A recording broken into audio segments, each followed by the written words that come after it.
سر سید ہندوستان میں ہندوستانی مسلمانوں کے لیے ایک نسخہ کیمیا کی طرح ان کا وجود عمل میں آیا اور ایک نابغہ روزگار شخصیت تھی جنہوں نے مسلمانوں کی پسماندگی اور خصوصاً تعلیمی پسماندگی کی جدوجہد کی اور Aligarh Muslim university Mohammedan Anglo Oriental college کی بنیاد ڈالی۔ مدرسۃ العلوم سے محمڈن اینگلو اورینٹل کالج اور علی گڑھ مسلم یونیورسٹی کا ایک لمبا سفر سر سید کے اس افکار کا ایک بہتر نمونہ ہے۔ سر سید احمد خان کو سب سے پہلے ایڈنبرا یونیورسٹی نے LLD کی ڈگری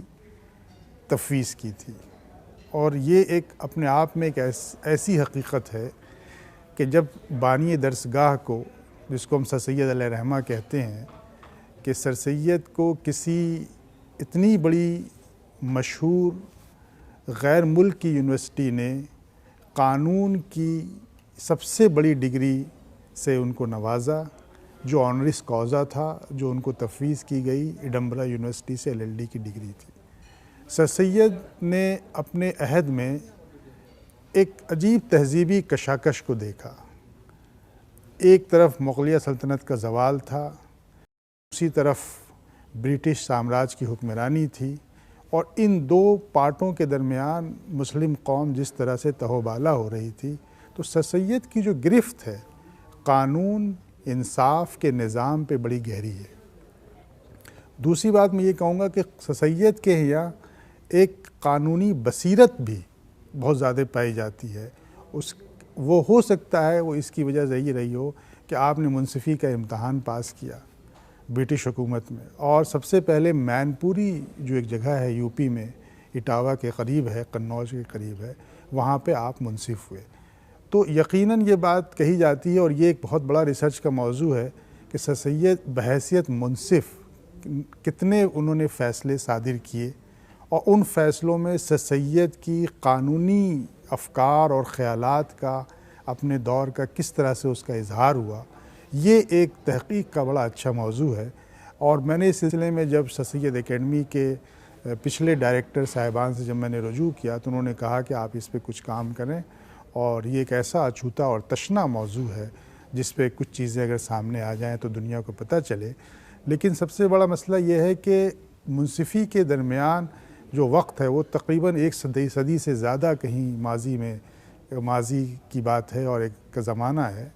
تو ان کی نظارت میں ان کے فیصلے آیا کہ محفوظ ہیں یا نہیں ہیں۔ اگر کوئی ایسا محقق اس نوعیت پہ، اس جہت پہ، اس سمت میں اگر اپنی تحقیق کرے اور سر سید کے صادر کیے ہوئے تمام فیصلے اور تمام نظائر کا مطالعہ کر کے ایک کوئی کتاب اچھی سے لکھے، تو میں سمجھتا ہوں کہ قانون اور انصاف دنیا میں سر سید کی ایک ایسی فکر، ایک ایسا تصور لوگوں کے سامنے آئے گا جس سے آج کی موجودہ نظام انصاف اور نظام قانون کی تشریح اور توضیح میں ہمیں مدد ملے گی۔ تیسری بات یہ میں کہنا چاہوں گا سر سید کی قانونی بصیرت اور ان کی فقیہانہ دانشوری کے بارے میں، کہ انہوں نے 3 ایکٹ کا، جیسا کہ آپ نے ذکر کیا، کہ سب سے پہلا جو ہندوستان میں قانون ہے اوقاف کا قانون ہے، اور یہ قانون تمام مسلم دنیا میں ہے۔ اس قانون کو دوسری دنیا جو آکسیڈنٹل ورلڈ ہے، جو اورینٹل ورلڈ ہے، جس کو ہم لوگ فرسٹ ورلڈ، سیکنڈ ورلڈ یا تھرڈ کہتے ہیں، یا دنیا کو 2 حصوں میں ہم تقسیم کرتے ہیں، کہ ایک مستشرقین کی دنیا ہے اور ایک مغرب کی دنیا ہے اور ایک مشرق کی دنیا ہے۔ مغرب دنیا ٹرسٹ کا قانون ہے،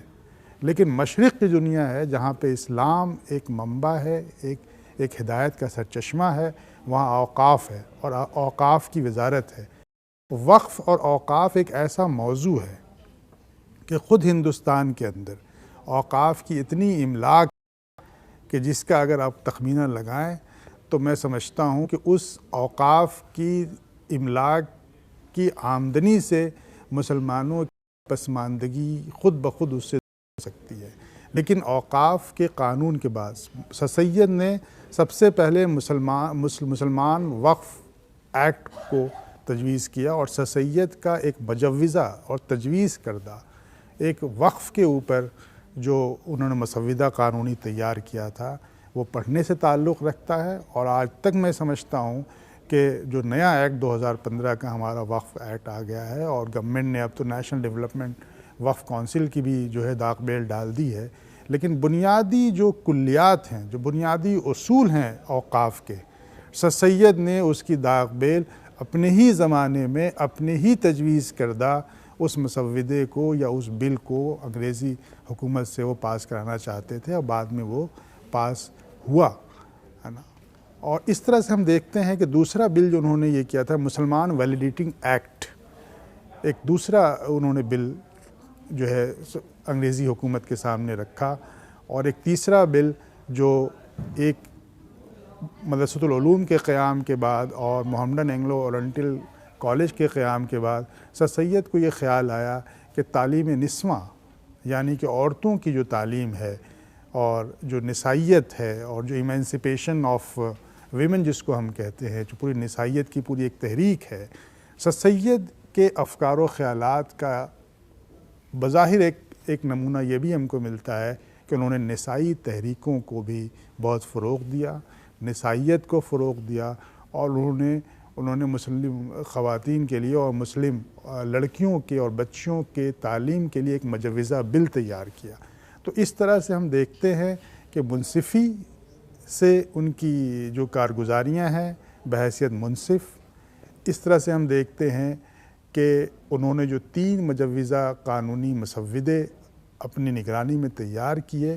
اور ان تمام چیزوں کا اگر بغور ایک تارانہ جائزہ لیں اور اس کا مطالعہ کریں تو اس کا اندازہ یہ ہوتا ہے کہ سر سید کی شخصیت کا ایک ایسا یہ تابناک پہلو ہے جس کو عوام کے سامنے بھی اور خواص کے سامنے بھی اور خاص کر کے محققین کے سامنے بھی وہ پہلو ضرور اجاگر ہونا چاہیے۔ اور میں یہ سمجھتا ہوں، اور میں ایڈنبرا یونیورسٹی کے لوگوں کی فہم اور فراست کی تعریف کرتا ہوں کہ انہوں نے سر سید کے ان کمالات کو اور ان جواہر پاروں کو شاید بہت قریب سے دیکھا ہو، اور یہی وجہ ہے کہ اس یونیورسٹی ایڈنبرا یونیورسٹی نے